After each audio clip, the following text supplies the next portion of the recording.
kiddos, today it's all about zebras and elephants. And we learned that elephants have teeth in their mouth and they also have some teeth in the outside.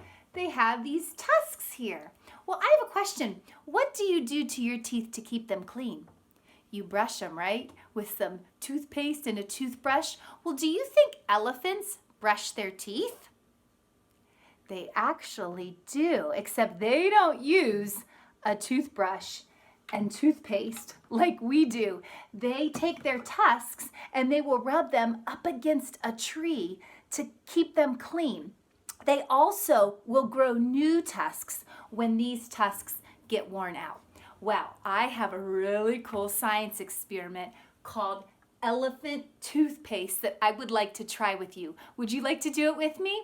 Whenever we do science experiments, we follow 4 steps. We have the materials that we need, the procedure that we follow. We try to make some predictions like a real scientist, and then we come up with a conclusion. We figure out what happened and why. Well, I'm gonna set our elephant friend down so that I can go over step 1, the materials. Now, this experiment is called elephant toothpaste, but we're not actually using toothpaste. You'll see when we're all done why it's called elephant toothpaste. What you will need is a plastic bottle. I have just a water bottle here that I dumped out the water. You could use a water bottle or you could use a pop bottle. And you'll want to have a container because this experiment is going to get a little messy. I want you to set that water bottle, the empty water bottle or pop bottle, in your container. And then you are going to need some hydrogen peroxide. You'll need some Dawn dish soap, some food coloring. You'll need some measuring cups and spoons. And then you'll need some warm water. I have some warm water in this cup and some yeast. Mom and Dad can get some yeast at the store. Yeast is used to make bread. It's what causes the bread to rise. So we've got all of our materials and I think we're ready to go. We're ready to go over step number 2, the procedure. So just a few minutes ago, right before I started this video, I took 2 tablespoons of warm water. It's important that the water is warm, not hot, not super hot, and not cold, just warm. So 2 tablespoons of warm water. I scooped out 2 tablespoons of warm water. I put it in this little measuring cup that has just a little spout here on one end because we're gonna be pouring this into our water bottle a little later on. I added 1 teaspoon of the yeast that we have here. Now, I already did that because the directions said to let that sit for a few minutes because you want the mixture to start to foam a little bit. So I've been letting it sit for probably about 2 or 3 minutes, and here's what it looks like so far. The water and the yeast, it's starting to get a little foamy on top, which is perfect for our science experiment. And now we are going to work with the other materials. We've got some hydrogen peroxide.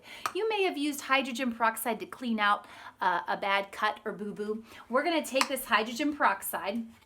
I think I'm actually gonna screw up the lid. And we need a 1/2 cup of hydrogen peroxide poured into our water bottle. Now this is a 1/4 of a cup measuring cup, so I'm gonna need 2 of them.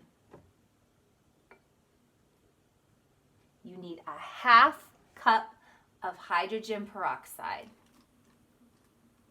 And most of it made it in there. That's good. Okay, so I've got my hydrogen peroxide. And now you're going to take 1 tablespoon of Dawn dish soap. I'll be honest, I don't know that you have to use Dawn dish soap. It could maybe be any kind of dish soap, but I do happen to have Dawn dish soap. And that's what the directions called for. You want to put 1 tablespoon of Dawn dish soap into your water bottle that already has hydrogen peroxide. Now, you might be starting to make predictions in your mind about what you think is going to happen. I noticed that when I put the dish soap in there, it kind of looks like it went to the bottom, and I see little bubbles so far. It's not really mixing. It's like the soap is just kind of sitting on the bottom there. Well, now I want you to add a couple drops of food coloring. Now you could just pick one color, but I picked two colors. I'm going to put a couple drops of pink food coloring in here. Well, my pink food coloring might be out. Gwenna, would you mind grabbing me some pink food coloring? My daughter is sitting here watching our science experiment. She's going to grab some pink because the container was out. I have some blue here. I'm going to put a couple drops of blue food coloring.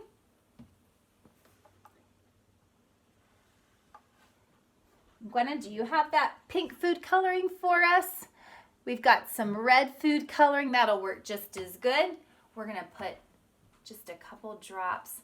Now, what happens when we mix those primary colors together, red and blue? We've done that before, and it's made a new color. I wonder if that might happen. Now, I don't really see it mixing a whole lot yet. We are ready to add the last ingredient. We have this yeast. Now, I told you that yeast is used to make bread. It causes it to rise. So let's stop and make a prediction. What do you think is going to happen when we add this yeast mixture, the yeast and water mixture, into the hydrogen peroxide with dish soap and food coloring? Do you have any guesses? Any predictions what you think might happen? This experiment is called elephant toothpaste. I know you take toothpaste and you squeeze it out of the tube. I don't know. Let's find out. Let's see what happens. Okay, I'm going to pour this in.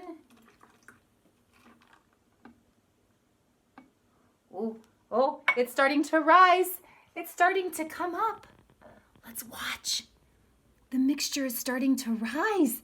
It just keeps rising and rising. Oh my goodness, it's coming out of the top, I think. It is.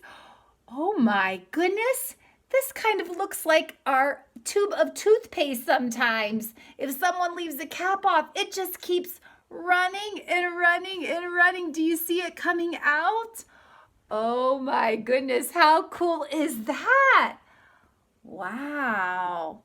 Now, it's not very colorful, I will tell you. It's kind of just like a light bluish color right now.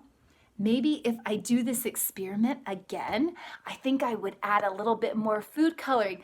But do you see why it's called elephant toothpaste? This looks like a big tube of toothpaste. And if an elephant really used toothpaste to brush his teeth or his tusks, he would need a big tube of toothpaste just like that to brush, wouldn't he? Now, I'm noticing that when I added those liquids together, it made a chemical reaction. We had a chemical reaction in one of our other experiments, yes. And when you feel this bottle, oh, the bottle feels warm. Sometimes when you have a chemical reaction, it can give off heat. And you want to be careful with this experiment because the bottle could be very warm. So just be careful. The pretend toothpaste is still coming out. This is so cool. Well, I have a challenge for you. I want you to try this science experiment. Maybe you might want to use different colors.